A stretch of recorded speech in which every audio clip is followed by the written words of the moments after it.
Hi guys, Ali here, and today we are going to have a first live coding session for HTML. And since HTML is a text-based language, you can use any text editor that you like for this coding session. You can use Notepad and just create a new folder and start following me using Notepad. But in this case, I usually avoid picking technologies or suggesting my favorites, but in this case, I would definitely make an exception and suggest that we use Visual Studio Code from Microsoft. It's a totally free editor, comes with a ton of options. It's kind of a de facto standard for the web development world, and you're going to find ton of support on Stack Overflow and everywhere in the web development ecosystem for this. So go ahead and go to this code.visualstudio.com website and download the editor for your platform and go ahead and install it. Once it's installed and you open it, it's going to show up something like this. So this is the editor where you specify a folder and then it lets you manage all the contents within that folder. So go ahead, do an open folder and select the folder that you would be using for this practice. Right, so once you do this, you're gonna see something like this, a blank panel staring you in the face. That's because we don't have any files here. And if you saw a pop-up appearing asking you whether you trust the authors, you can quickly go ahead and select I trust the authors. So anytime you open a new folder, it checks with you whether you trust the contents of that folder because sometimes there are executables inside that folder and they can contain malicious code. So it's always going to ask you for any new folder. There's no problem. Just go ahead and click I trust the authors in this case because you are the author and I hope you trust yourself. So Visual Studio Code comes with a ton of extensions. As you can see, there are a whole bunch of options for HTML.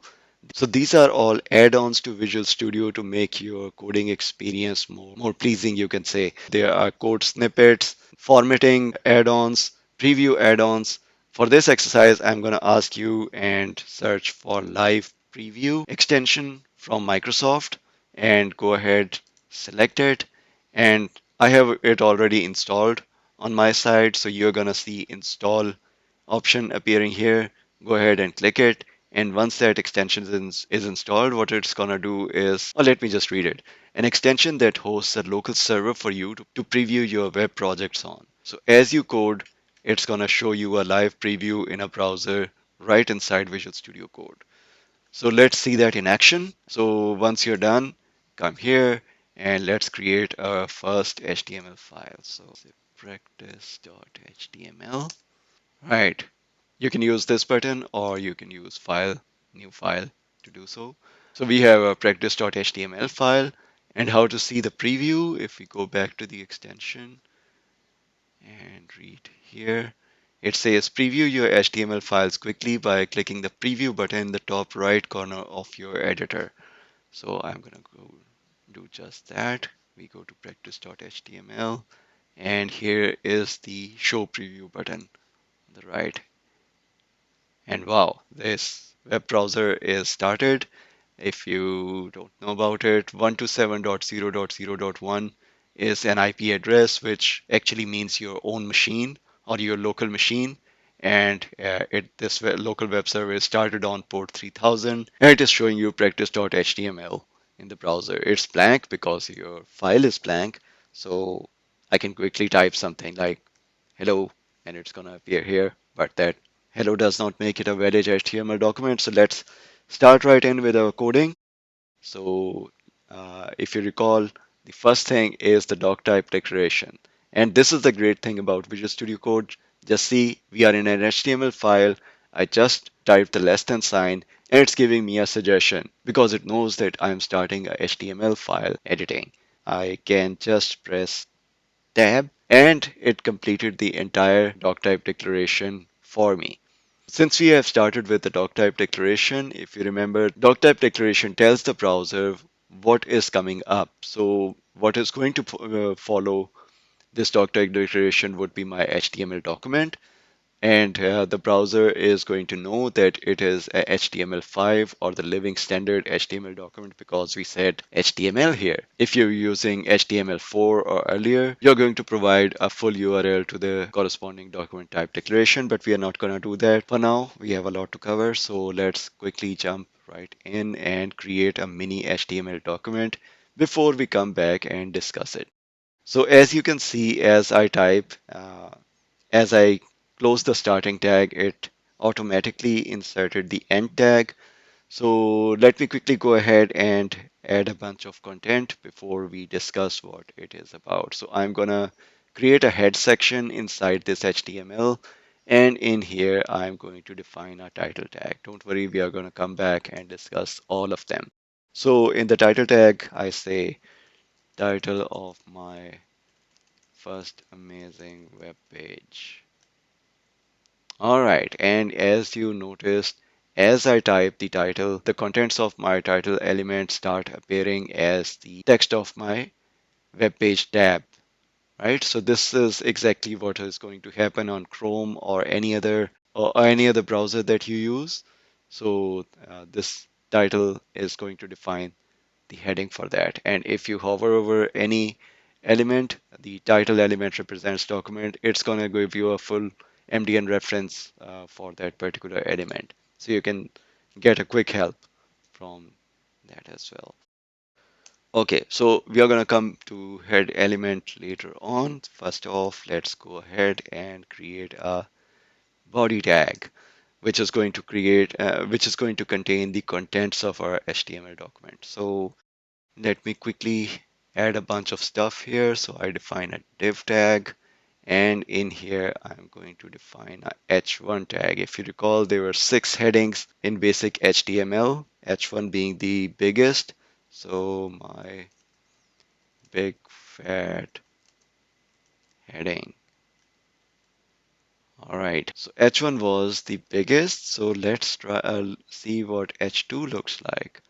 My biggish heading. And as you can see, it's still bold, still bigger, but not as big as the H1 tag. This is how it is supposed to see. So, all right, next up, let's add a paragraph tag. Uh, I know I'm jumping the gun here, but don't worry, we are going to explain everything here. So I'm just adding it so we can see a bunch of options at play. So add a paragraph tag right now, and weather is amazing today. And while we are at it, let's why not add a comment and try out how it looks like. So if you recall, comments are not considered part of the HTML document. The browser is going to completely ignore them. I'm just going to say this is the first line of my paragraph. Right? As you can see, this comment did not appear anywhere in my browser. All right, so what do we have here? We have a full HTML document available to us. So let's quickly look at what we just did. We have our doctype declaration, which is telling us that we are using the living standard for what is to follow, and what follows is this HTML element, which we know that we are following the HTML5 standard here. And the browser is going to apply the standard rendering mode for this document because it's the latest one and the most optimized one, which the browser is going to render it with the most efficient rendering system. Next up, we have the head portion, and the head portion does not contain any contents that appear in the browser. It's information about the HTML document. The head does not mean the top area of your HTML document. It's just the head of the HTML document, not the document that is appearing, not your content.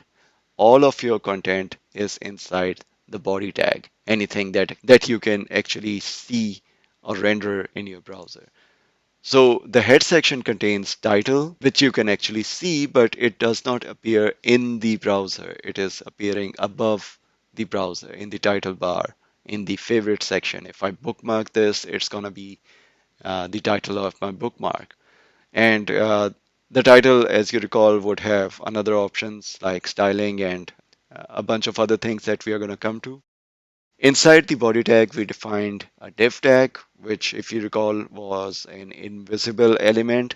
But being invisible does not mean that it's useless. We are just, when we jump to styling, you're going to see how useful it is. And inside there, we have our H1 heading that describes your entire document. This is followed by H2 heading, which is supposed to be smaller than H1, and there are headings all the way to H6. Actually, let's go ahead and quickly see what H6 looks like.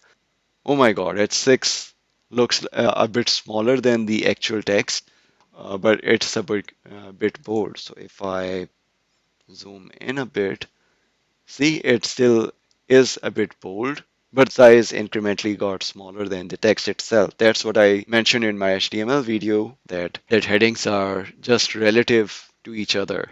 And the browser knows how to present them. And this particular browser chose to make the H6 heading smaller in size than the standard text, but just making it a bit bold. So you can control all aspects of the presentation. So if you want to make H6 bigger, you can absolutely do so. We are going to do that in just a second. Then there is the paragraph text, and the paragraph text is supposed to contain the text portion of your web page. And if you recall, it is supposed to add blank line before and after the content. So let's actually see that in action. So pre-paragraph and add a post paragraph here. And you can see that there is a line in between. So what about between the paragraph? What is the line spacing in the paragraph itself? So for that, let's press enter and add a second line in the paragraph text saying, uh, let's go out for picnic. Okay, that's strange. We added a line break here, but it did not had any effect in our preview, and that is because the line breaks in the HTML are totally ignored. They are considered part of the editing. So to induce a line break in your content, there is a reserved HTML element called break, which is applied like this. And as you can see, we have a line break now. If you use this break tag anywhere in your document, you're going to see a line break coming up. And you can see that the paragraph lines are pretty much joined together, but there is spacing pre and post paragraph.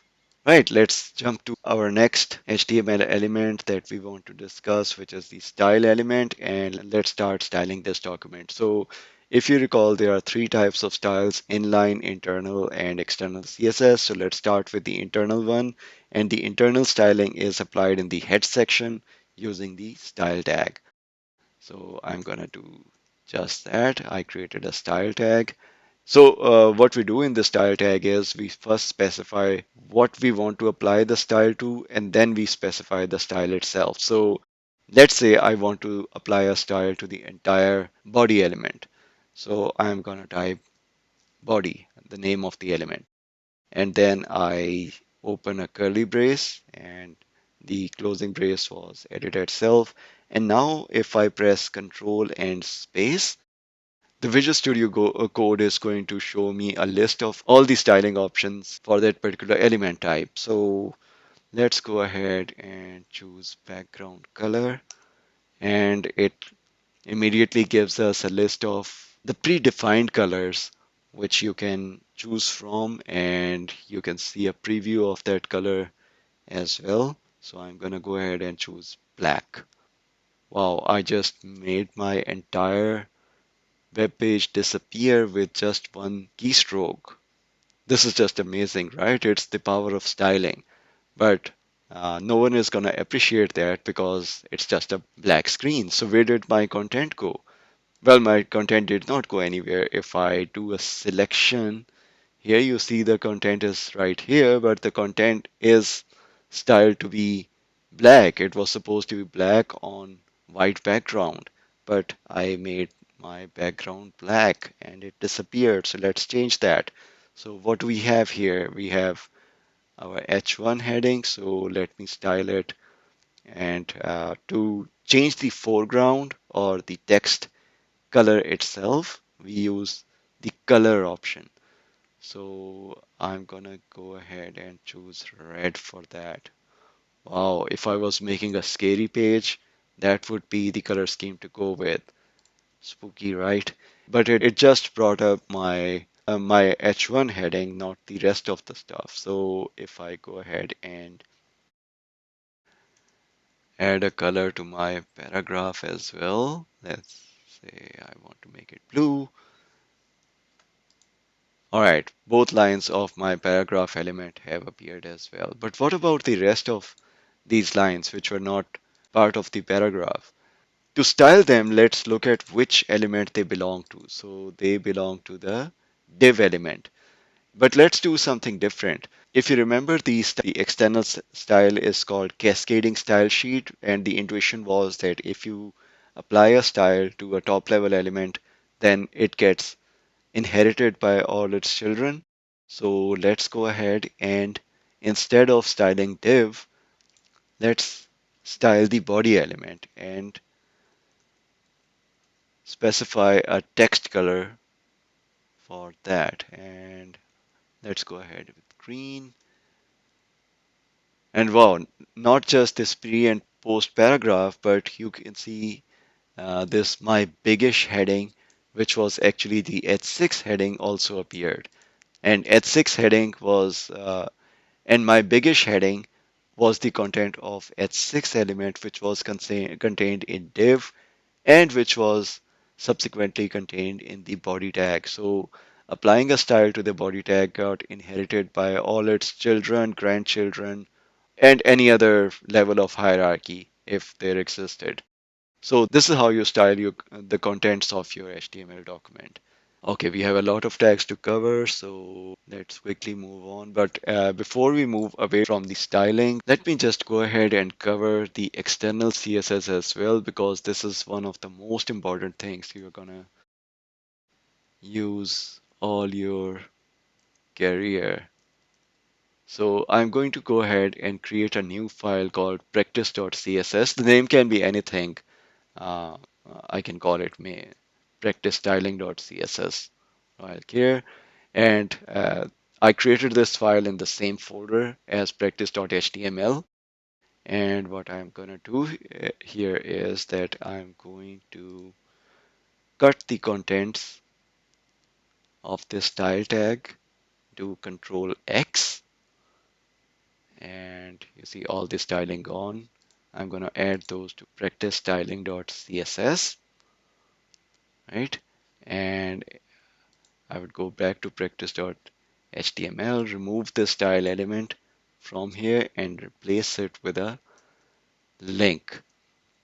And the link tag, I am first going to define what that link is about. And I'm going to say it's about a style sheet. I'm going to be defining link to a style sheet element, which is available at the location. And since it's just right here, I do not have to specify any relative path, which I could do with dot slash or something. So dot slash means the current folder. Or so I'm just going to go ahead and pick practice styling.css, and all the styling came back. Why is this head in red? Because my link element is not closed, and I just closed it. The error went away. So as you can see, the styling is applied from an external file to my HTML document.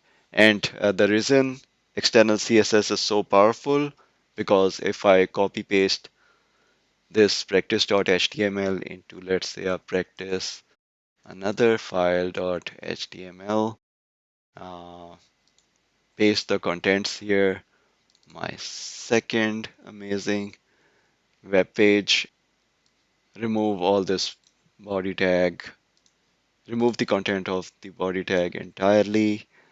This is the only content, and close this, and I want to see what my practice another file.html looks like. I select that, and you can see the styling from the style sheet that we created for practice.html automatically got applied here. If I go to practicestyling.css and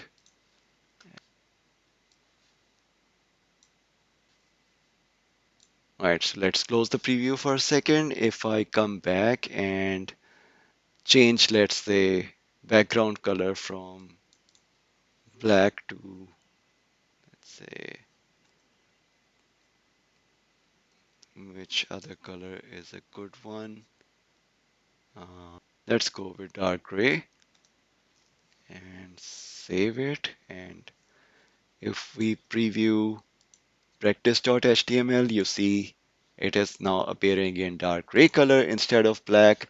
And if I go to the next file and preview that, this is also appearing in dark gray background. So this is the power of CSS, that you make one change to one file and it gets applied to multiple HTML files. And note that this is really critical when it comes to have a consistent styling across website.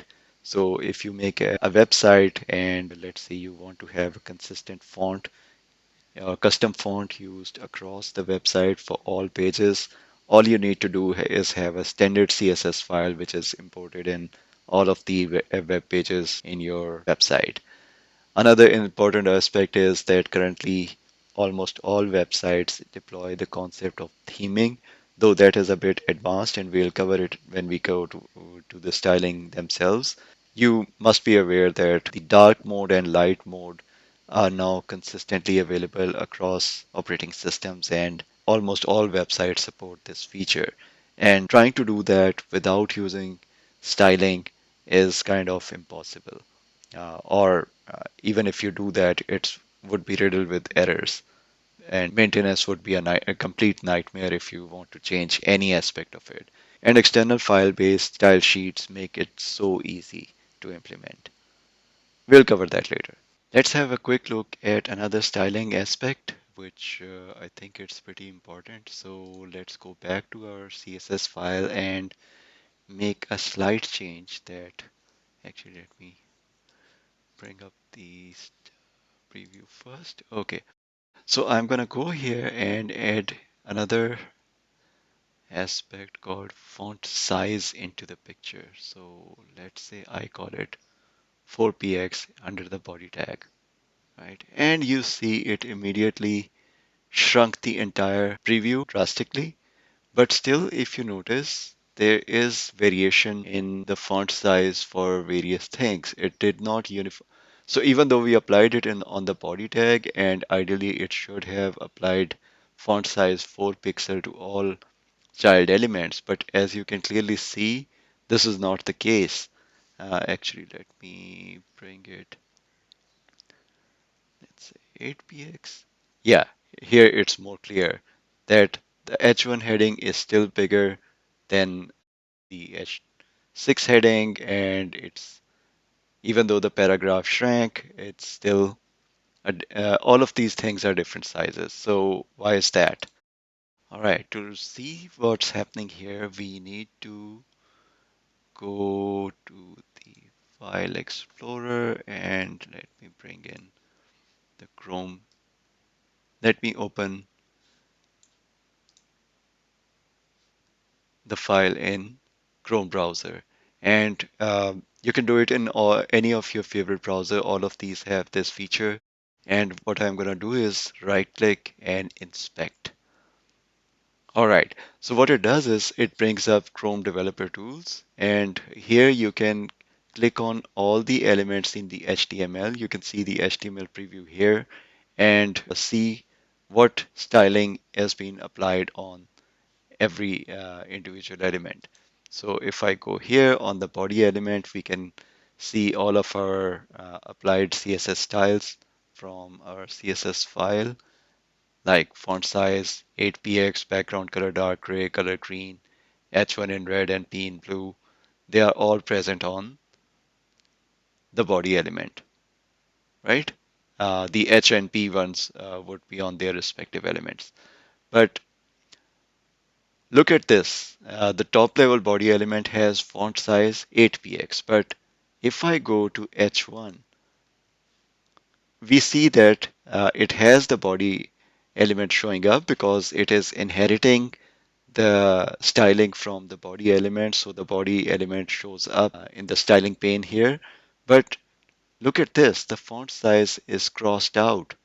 Why is that? Because there are two concepts at play here. One is that the styles cascade from the parent element to child elements. But the other aspect is that you can override a styling at another level. So what happens is a style applied at the lowest or leaf node level takes precedence over the style applied in parent or grandparent or um, above in the hierarchy. So here, if you notice, the H1 tag from the browser has a font size 2em. And what does em means? In CSS or cascading style sheets, em is a unit of measurement which indicates size relative to the size of the font. All right, so this essentially means that 2em would mean that any font size that we apply on the body size is going to be multiplied by 2 in H1 heading. So if I keep my font size as 8 pixels, so if my paragraph text is, let's say, taking the 8 pixel because it has no overriding style for font size, the H1 tag is going to be twice as big as the P1 tag. So if I, let's say, make it 30 pixels, right? See, the paragraph tag got bigger, but H1 tag got twice as bigger in the same proportion. Okay, one final concept before we leave this topic is that the concept of precedence also exists in where the styling is coming from. So the external file has the lowest priority compared to the internal style, and the inline style has the highest priority. That is the style defined directly on an element. Right, so I think that is what we can cover in this video for today. I'm going to make another one for the rest of the elements. We have exceeded our time limit for this video, and I think it's very essential to be able to practice along and absorb all the concepts. So let this one be for the head section and styling. In the head section, we still have to cover the scripting portion, which is a big topic, and I want to cover it later on. But I think we covered all the essential head elements in this one. So we will continue the practice in another video. This is it for today. If you liked, please give a thumbs up and do subscribe to be notified of upcoming content. Thank you. Goodbye.